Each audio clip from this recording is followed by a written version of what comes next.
السلام عليكم ورحمة الله وبركاته. أهلا بجميع الطلاب الأعزاء المقبلين على امتحان English Language A English First Language إن شاء الله يوم الخميس القادم. أنا مستر نصر، وإن شاء الله اليوم حنغطيكم جزئية من جزئيات امتحانكم يوم الخميس القادم. طبعا امتحان English Language A أو English as a First Language EDXLs of course، هنتكلم عن منهج EDXL هنا وليس كامبريدج فقط للتوضيح. الامتحان متقسم جزئيتين، جزئية نسميناها paper 1 وجزئية paper 2 على عكس امتحان English Second Language. البيبر 1 فيه جزئيتين وكذلك paper 2 فيه جزئيتين. البيبر 1 فيه reading و writing ونفس الشيء في paper 2 فيه reading و writing. لكن شو الفرق؟ الفرق ان هذا non-fiction وان هذا fictional part أو section، وهذا إن شاء الله تعالى حيتم تغطيته في وقت لاحق، في وقت إن شاء الله بعد البيبر 1. إحنا موضوعنا تو في البيبر 1 الريدنج كله عليك أنت، يعني امتحانك فصله كم سؤال، يعني 7 questions، 7 أسئلة هما، يعني عندك السؤال الأول والثاني والثالث وعندك الرابع والخامس وعندك السؤال السادس والسابع. طبعا اللي ملزوم تجاوب أنت في الامتحان ملزوم انك انت تجاوب 6 اسئله، يعني لازم تجاوب، يعني درجتك حتكون تتمحور على 6 اسئله هما. يعني في سؤال اوبشنال ايه، يعني السؤال السادس والسابع حتختار واحد منهم وهم جزئيه الرايتنج. اما بالنسبه لجزئيه الريدنج حتتمحور على السؤال الاول والثاني والثالث والرابع والخامس، حيث ان السؤال الاول هو عباره عن سؤال السلكتيفيتي، والسؤال الثاني والثالث عباره عن summarization، والسؤال الرابع هو عبارة عليه expressing the writer's thoughts and feeling، and السؤال الخامس حيكون السؤال comparison، يعتبر لبعض الطلبة انه هو اصعب سؤال في الامتحان، اللي هو مقارنة ما بين التكست. طبعا الامتحان حيكون في جزئية الريدنج زي ما قلت لكم، يعني فيه reading texts، وفي التكست الأولى حتكون نسموها احنا unseen text، يعني تكست مش موجودة في الكتاب، والتكست الثاني حتكون واحدة من 10 تكست الموجودة عندكم في الكتاب. هذه بالنسبة لجزئية الريدنج. بالنسبة لجزئيتنا اليوم اللي حنتكلم عليها في الفيديو هذا هي جزئية الرايتنج إن شاء الله تعالى. السؤال السادس والسابع حتكون واحدة من الجنرالز اللي عندنا حنتكلم عليها اليوم، وانت لك الخيار انك تختار الموضوع وتختار الفورم اللي حتمشي به. Let's start. So I'm gonna switch to English guys now. We're gonna start our explanation. So we're talking about here which specification exactly, English Language A, and the code number here is 4EA1 Alexels Pearson. Okay guys, so let's talk about the notes before writing. We're talking about writing here. Writing has the half of the score, which is 45 marks. The total score is 90 marks for the whole 6 questions. For this question is going to be 45 marks. So it's a really important part and you should consider this. Personally, I would advise you, recommend you to start with the writing section first, then you go back to do the reading section. Anyways, so with the writing section here, we'll ask you to choose either question 6 or 7 and you have to choose them carefully. Choose the one that you are most comfortable with. It's going to be one of the things which I'm going to be mentioning later on. And then you're going to read the question carefully after you choose it, of course, or even before you choose it, and you look at the points and the quotes used to know the content that you are supposed to write, which is a very important thing. When you read the question, it's one of the most important things. It depends entirely on your writing. So you will be depending on your understanding of the question, so you can have the best writing possible there. So guys, you must read carefully and understand the task. And after you understand the task and you understand the purpose, you can go for the form. The form which you are going to be formulating depending on which genre you have chosen. After choosing the question, you will need to know its form, and which we're going to be seeing in a bit. And you're going to do something called planning. So you would have to plan before you actually write. So it's a really important step, and most students forget this step, or you just go for writing because they are rushed.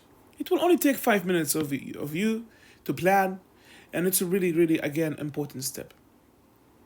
So you gotta plan and then write and check. So 5 minutes of planning, 35 minutes of writing, and 5 minutes of checking.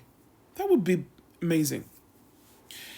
There's amazing mnemonic I always tell my students to remember is GAP. GAP basically it stands for genre, audience, and the purpose. Before you start writing, you gotta read the question carefully, and afterwards you will know the genre, you will know the audience, and you will know the purpose. By genre, saying what are you writing? By audience, I mean who are you writing for? By purpose, I mean why are you writing? So we're gonna see that in a bit also. So this is just the overview of the content we're gonna be, inshallah, showcasing. Spelling. Take care of the spelling. Okay? Punctuation marks. At least the most important ones like full stop, question mark, comma, inverted commas, and grammar. This part of your exam, the writing part, it belongs to the assessment objective 4 and assessment objective 5. So your mark, which is the 45 mark, will be divided on these two assessment objectives. You would have to write using ambitious vocabulary if you want to get the full mark, the right grammar, the right spelling. Few slip-ups, it's okay, but mostly you need to use the right spelling without changing or deteriorating the meaning. I'm talking about the spelling here. So spelling, grammar, and punctuation, which is using the punctuation marks. It's really, really important, guys, using the punctuation marks. And also, not to forget the rhetorical devices. Which kind of rhetorical devices do you do? Persuasive techniques you do. You wrote the language techniques there. Of course, the pacing, the paragraphing, the form you have chosen. It's really important before you're writing. So these are just collective notes. If you studied and if you are revising right now, you would understand what I'm saying. If you're not, if you're new, don't worry. I'm going to elaborate even further now. So, like I told you, you would have to remember something, which is GAP or GAP. What, who, and why. The G stands for the genre. So let's start talking about the genre. The genre here in your specification at Excels, IGCSEs, you have only 6, okay? So you're going to have 2 of these in your exams to choose from. Usually they bring letter and article together and you choose one of them. And speech and leaflet. Some exams they even included speech and an article in the same exam. So you're going to have to choose one of them. For example, in a letter, of course, you have 2 types of letters. We have the informal and informal. We're going to go through that. I'm going to show you even the template. The purpose or the reason of writing a letter is to complain about problem or issue you have faced, to persuade, to request, to advise. That's the purpose of your writing. The article. What's the purpose of writing an article? Well, remember, guys, GAP before you're writing. So what's the purpose of using an article here? The article is the genre. That's a G. That's what I'm writing. It's used to inform, to entertain, to persuade. Newspapers, guys. Leaflet. The leaflets are the piece of papers we use in our presentations to give to our audience. It's used to advise, to persuade, and inform. And it's not going to be a part of your answer, but it will help you or it will assist you when you're writing to choose the right vocabulary for the right cause.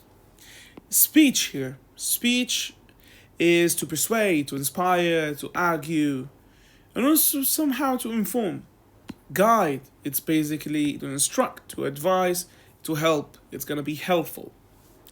Review, obviously to evaluate and recommend. So both of article and leaflet is going to be informative.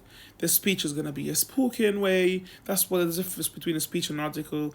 And the guide is going to be instructional, and final review is going to be evaluative. It's basically criticizing something. That's a review.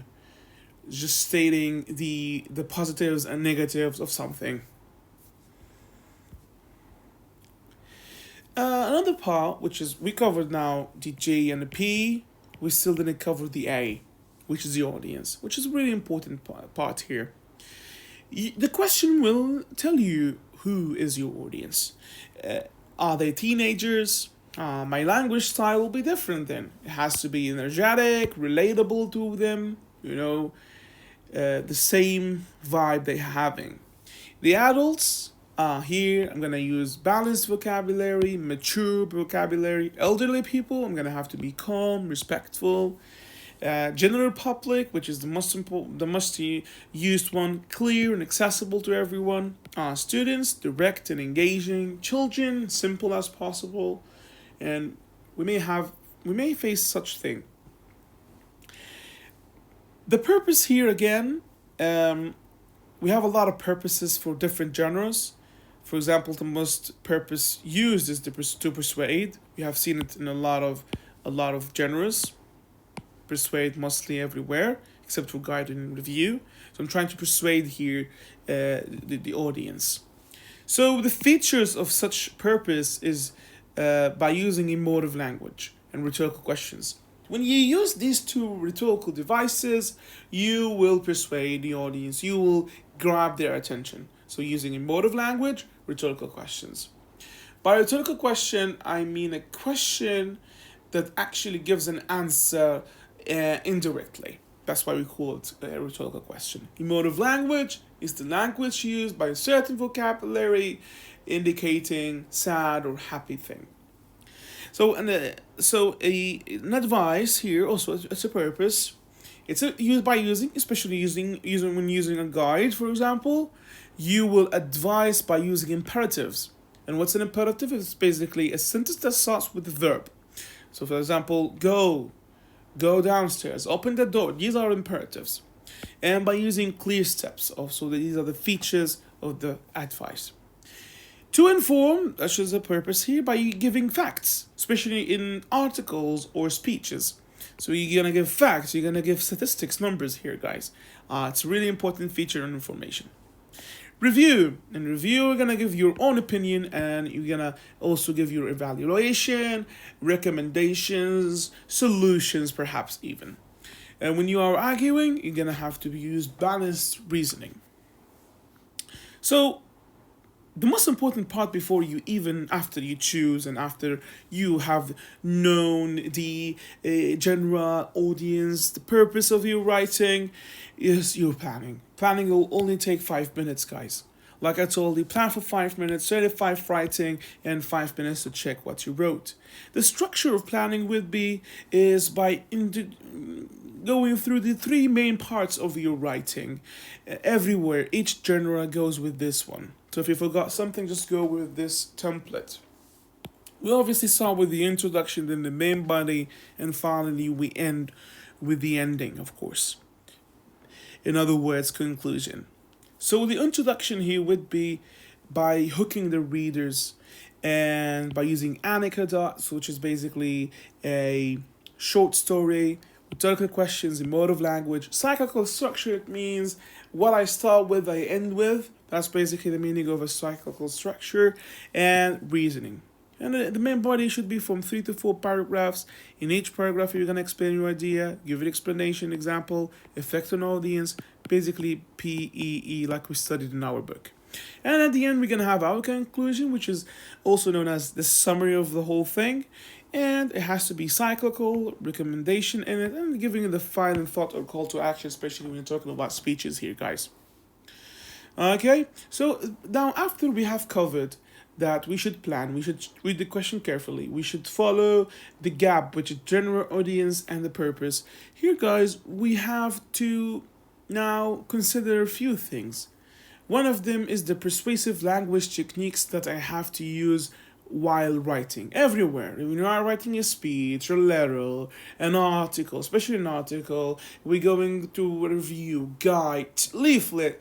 Here, guide, leaflet. Here we gonna use the persuasive language techniques, and we give them this amazing mnemonic here as in front of you guys, which is Dan forest pie. I always say Dan went to the forest to eat a pie. It's a really a nice one to remember. So it has, each letter has its own meaning. So let's go for the first one, which is Dan. D-A-N, Dan. So the first one, which is D, it stands for direct address, addressing your audience directly to build a rapport, okay, to build a connection between you and the audience. It's a really important thing here, guys. So when it comes to the issue, animal cruelty, you. So here I'm addressing them here directly. Audience, you would have to know the audience, like I told you earlier. Are they teenager? Are they adults? What are they? Not only, but also, it's a really used thing in persuasive language techniques. It's used as a part of your sentence to add an argument. For example, not only does this issue affect the local communities, but also, not only, but also it has wider implication for the whole of the country, which is a really important thing. So if you have completed that, now let's go for the forest, F-O-R-E-S-T. So F stands for the facts. You're gonna give the facts to the audience. They will trust you. You're gonna build the credibility between you and them, and here you go. You got their attention. So then you're gonna go for your opinion, especially when we're talking about here reviews. You're gonna use opinions. Of course, these rhetorical devices or these persuasive language techniques are not gonna be used all of them. We're not gonna use all of them. We're gonna use some of them in our writing. And rhetorical questions, what's used one, especially in speeches, we start with them, and actually we end with them. Also in articles, we start with them. It's a really important thing. For example, is it right that reality TV stars are paid vast amounts of money while not actually having any skills? So I have an answer. I'm just showing it indirectly by asking a question. Emotive language, like I told you so. For example, look at this emotive language. The horrible, cruel, brutal, and violent. These words here, cruel, brutal, violent, they are actually emotive. You show emotion. Statistics, we show in numbers here. Triplets, when you have three ideas linked, for example, nutritious, delicious, and environmentally conscious plant here. Nutritious, delicious, and conscious. These are called triplets. Okay, personal inclusive pronouns, I, you, we, us. It's also important to use. So which is bring us to the last part, which is pie, after finishing with the forest. So imperatives also here, command verbs like I told you so. We start with the verb. Exaggeration, also known as hyperbole. If we do nothing, we will regret our inaction for the rest of eternity. Eternity here, come on guys. It's obviously exaggeration, also known as hyperbole, which is a persuasive language technique.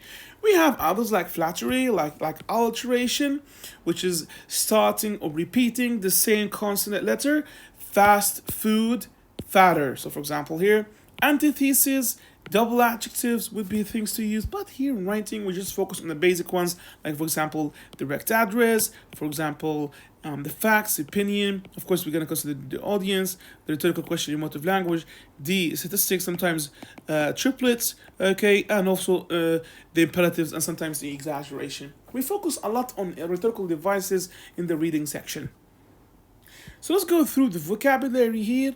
Your vocabulary has to be natural. You have to use valid sentences lengths. Sometimes you even just give a one sentence, short sentence, as in one paragraph to show how important it is, especially when you're writing a speech. Precise verbs. For example, instead of saying good, you say exceptional. Instead of saying bad, you say disastrous. Instead of saying very important, crucial. Instead of saying happy, you say exhilarated, sad, devastated. Ambitious vocabulary here, guys. Much time we got. Okay, it's already long. We go through the punctuation marks. The punctuation marks is really, really important part of your writing here, guys. The punctuation marks. punctuation marks are very important in your exam. Starting with a comma we use it for separated ideas. For example, tired, frustrated, and exhausted, she sat down. So we use this first comma to show a list, and the second one is to separate the ideas. The semicolons when you have two linkly close related idea, or instead of using conjunction, we can use a semicolon instead of saying and or but or whatever. So the movie was slow at first, then semicolon, however, comma, the ending was spectacular. So two related sentences. Alright, so colon here, we have it to introduce the or explanation or less, so to show that there was one problem, nobody listened. So that's a colon there. Here you go. We have an explanation. The dash is to use to add an explanation, emphasis. The answers was obvious. We needed change. Sometimes we use it in speech to show a pose or to showcase a dramatic pose, let's say. Question mark, especially for the rhetorical questions. Do we really want this to continue? Exclamation mark to show emotions. What an incredible opportunity. Apostrophe for possessions or contractions. Nasr's iPad, don't. That one is contraction, the other one is possession. So the parentheses also is when you have extra information you want to include. That's you got parentheses. The book which I wrote myself was outstanding. Full stop at the end of complete sentence. He is the best teacher, for instance. And your grammar has to be varied sentences, short and long, compound sentences and complex. You have to avoid the reading words. Okay, you have to avoid using colloquial language by saying colloquial language slang. For example, how's it going? Don't say that. Don't say, for example, whatever. Don't say, like, for example, y'all. These slang words, don't use them in your writing. Over simple vocabulary, don't use it. Like, for example, and instead of saying good, say exceptional, for example. Instead of saying bad, say, for example, devastated or whatever. Instead of saying sad, say devastated. Okay, so the tone also here. The tone for each part of your writing or each genre, it differs. If you are writing informal letter, your tone here, how you speak is gonna be friendly. If it's gonna be formal letter, respectful, even though it's a problem. It's gonna have to be respectful. It's a formal letter. Speech, you have to be passionate. You have to be a guide through these guys. Review, you have to be evaluative. Stating the positive and the negatives, and the guy have to be helpful, and finally in your article have to be engaging, and that's it. So don't forget our connectives and conjunctions. So this will drive us to the next part of our video. Let's go through that.